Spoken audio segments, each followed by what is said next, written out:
Hey everyone, and welcome back to my channel. If you are new here, my name is Kaylee. Today I just wanted to talk about my experience with my C-section, kind of share my birth story and how it went for me. And if you're expecting to have a C-section, this is probably something you can expect.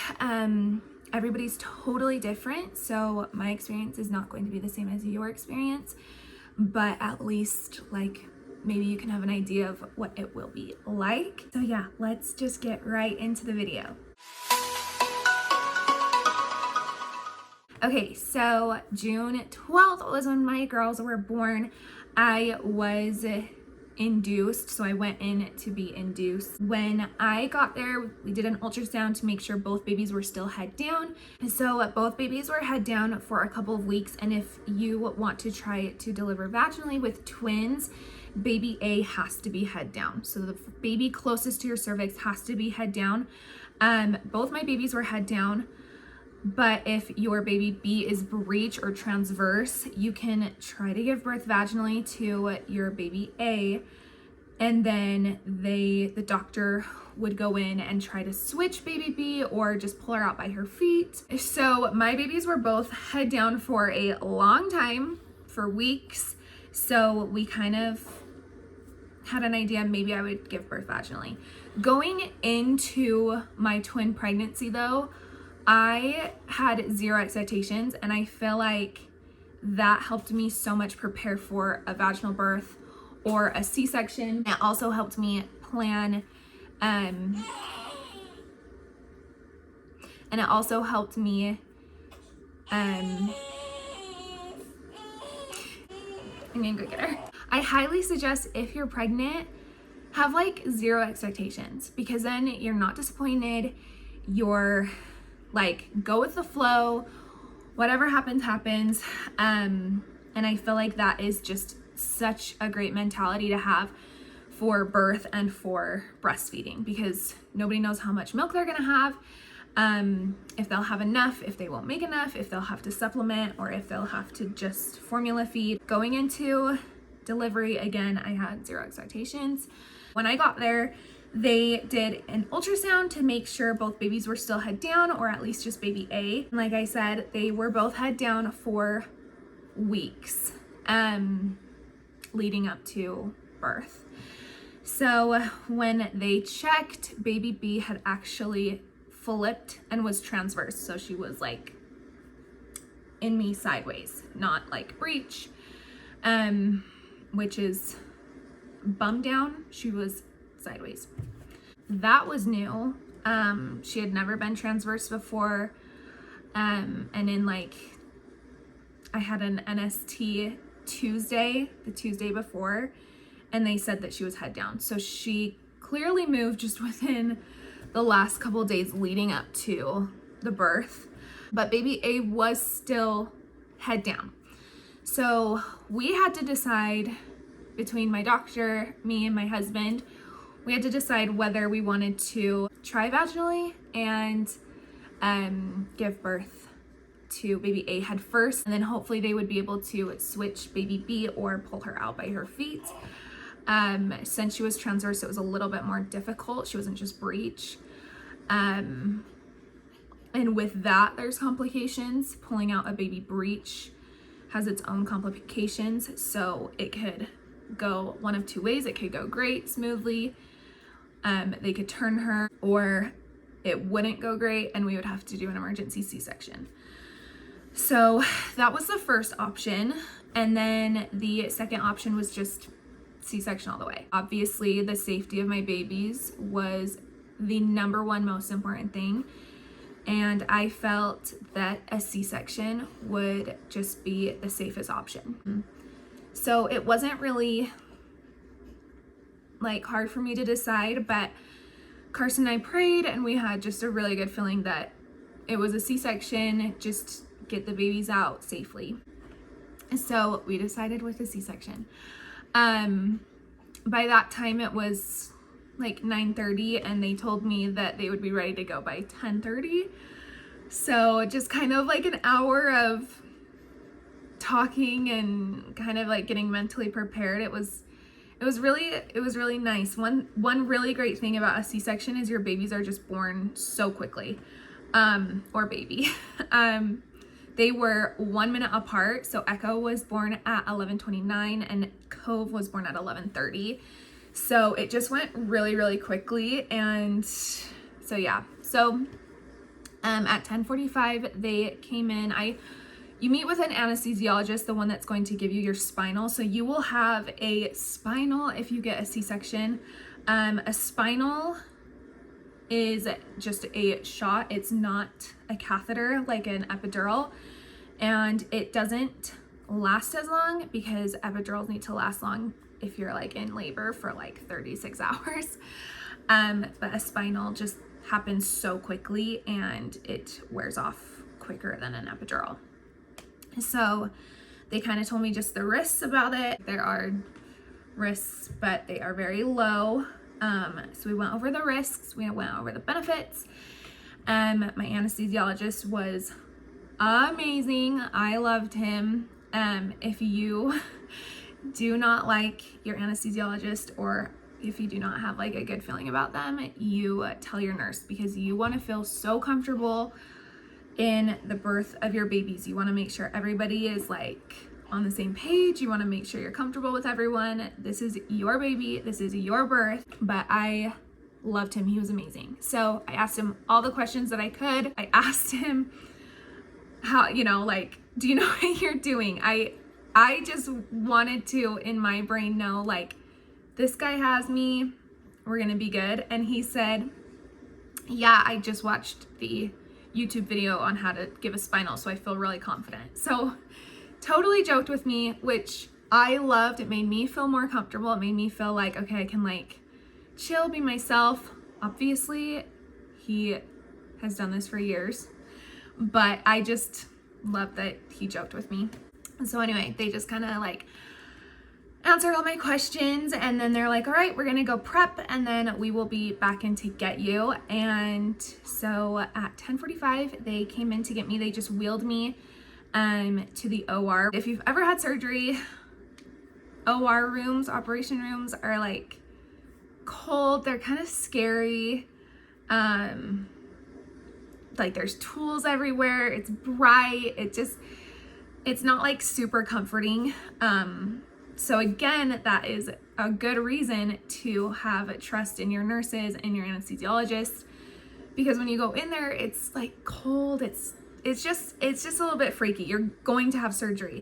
I got up, got onto another bed, and there were so many people in there. So with twins, they just had to have double the people. So I'm pretty sure there were like 12 people in there by the time the surgery started, but there were a bunch of nurses in there, NICU nurses in there, counting things, checking things off, and I'm just sitting there like, this is happening. This is so crazy.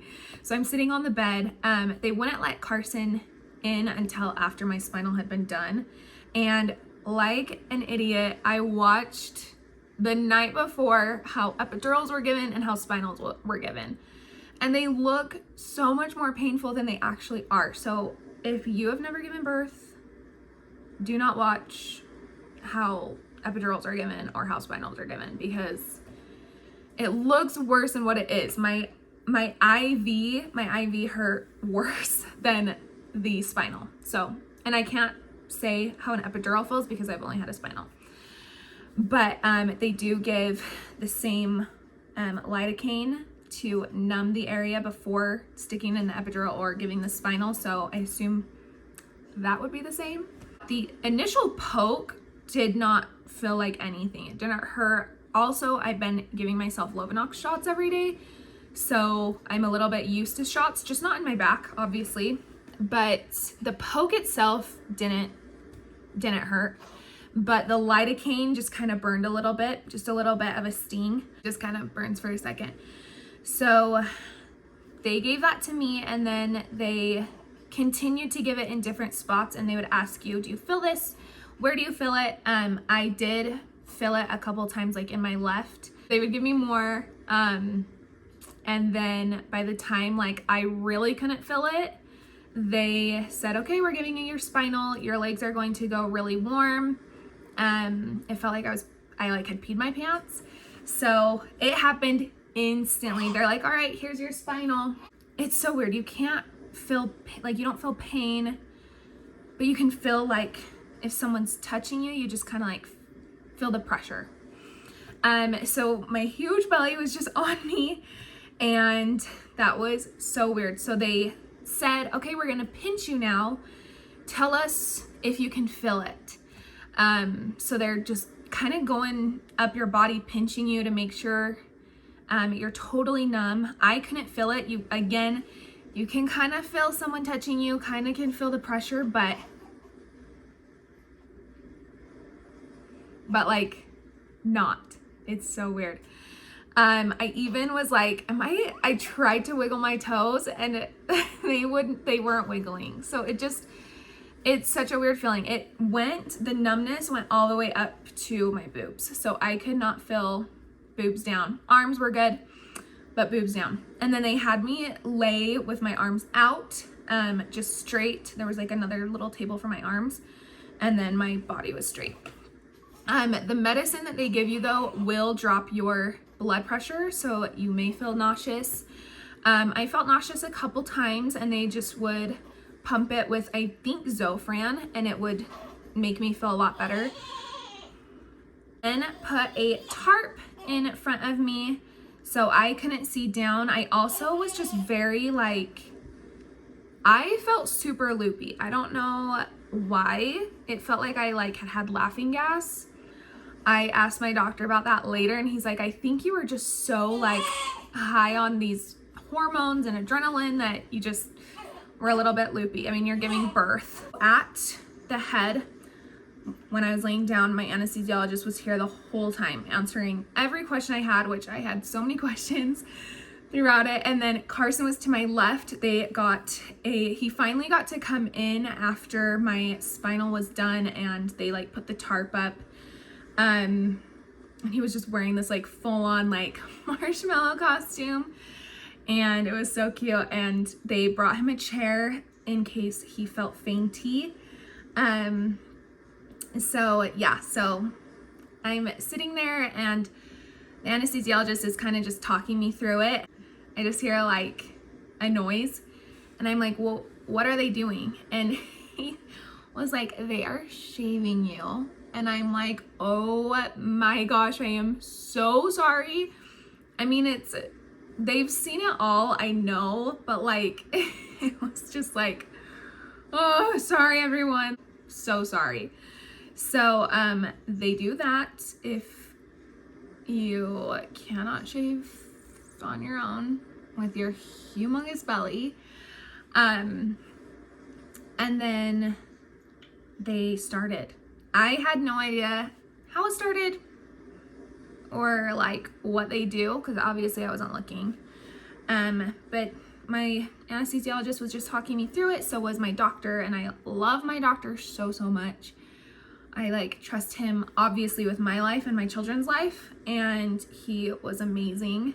He also was very humorous throughout it, would say, all right, what if there's a third baby that we didn't know of? And I was like, oh my gosh, totally joking, making it very light. It was a very light, pleasant experience, which I know a lot of people's C-sections can be emergencies and frightening and traumatizing. Mine was not. So mine was very pleasant, very calm, very light. It was actually fun. So this is just what to expect if you are planning a C-section, and it's calm and it's okay.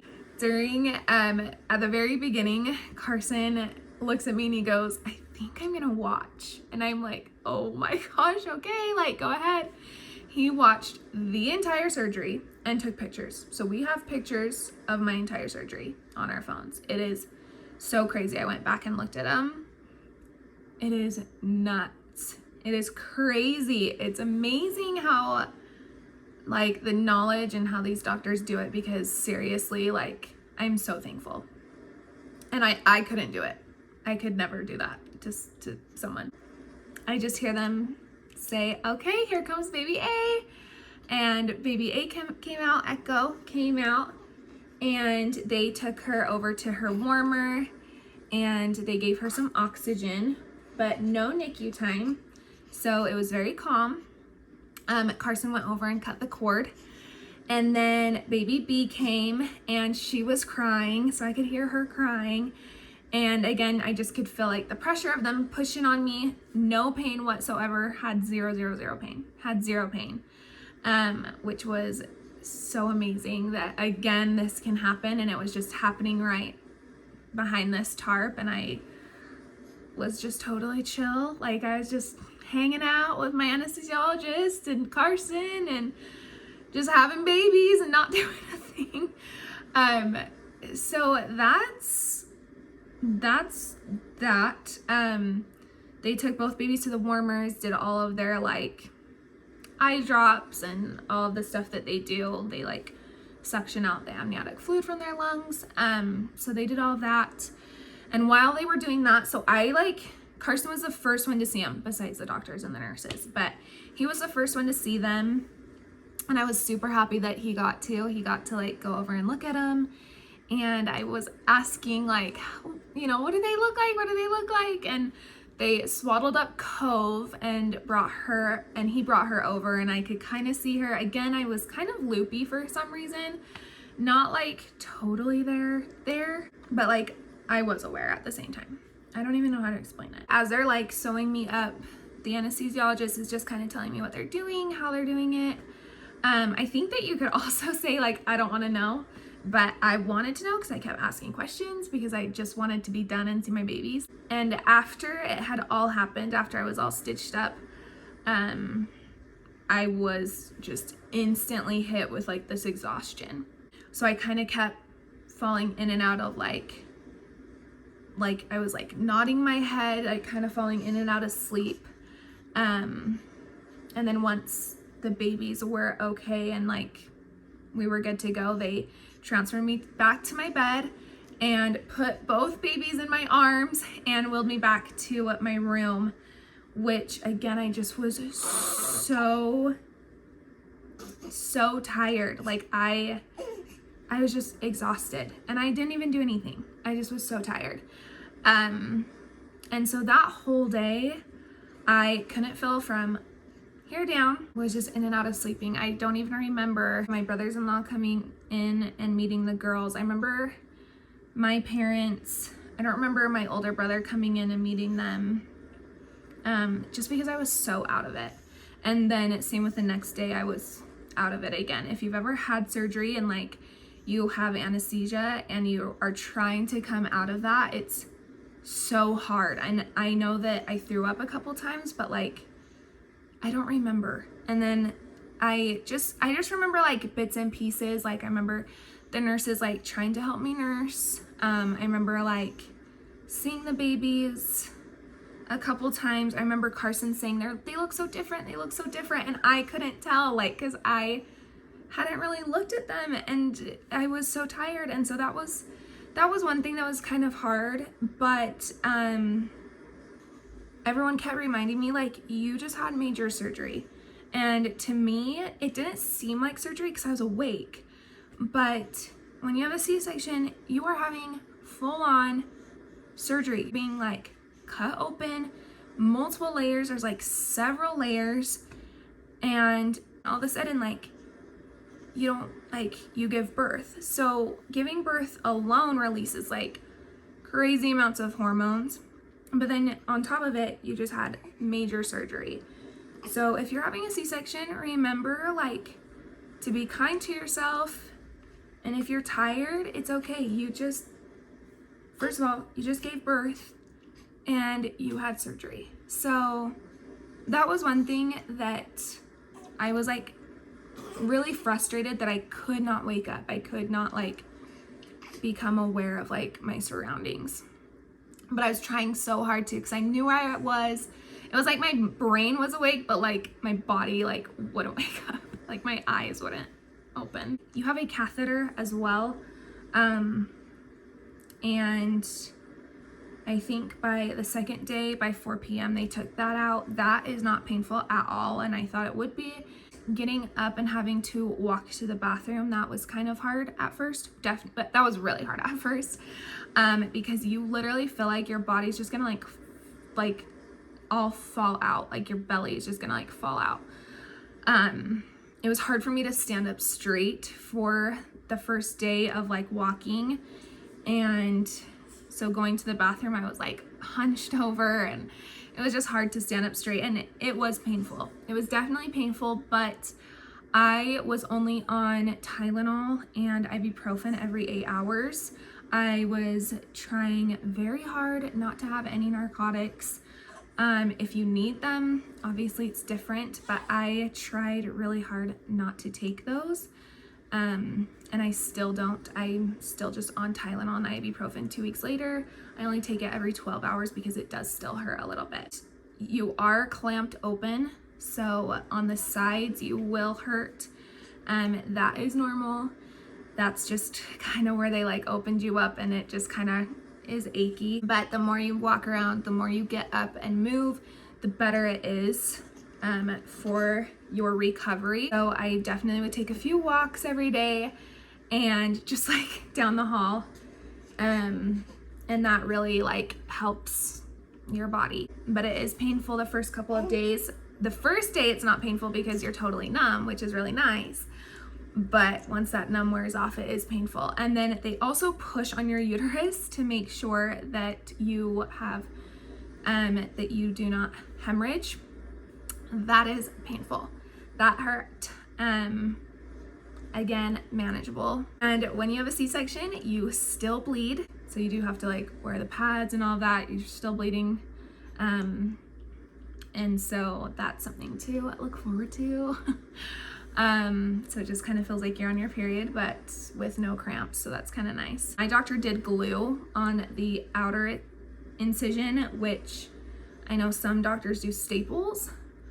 I really liked the glue because I didn't have to go in and get staples removed from my incision. But yeah, and my incision is super tiny. You can't even see it when I am standing up straight. That is what to possibly expect if you are having a C-section. Mine was just so pleasant, and I know that a lot of people's aren't, so this does not apply to everybody. I think for me, the biggest thing was just getting my babies here safely. I'm like part of a few twin groups, and there are so many people that are like so upset when their babies are breech or transverse, and they're like actually mad that they don't get to have a vaginal birth. And I understand like the want for it, but the want for your child's safety should be so much greater, and for your safety too. So I would just say my biggest advice for a C-section or even just pregnancy is go into it without any expectations, because you never know, things can take a turn. My baby B turned when I really thought I was going to give birth vaginally. For the last couple weeks, we thought we would be able to possibly do vaginally, and she turned, which ended up being a blessing, because when they checked my cervix when I got to the hospital, the nurse felt a band and felt like a band of skin.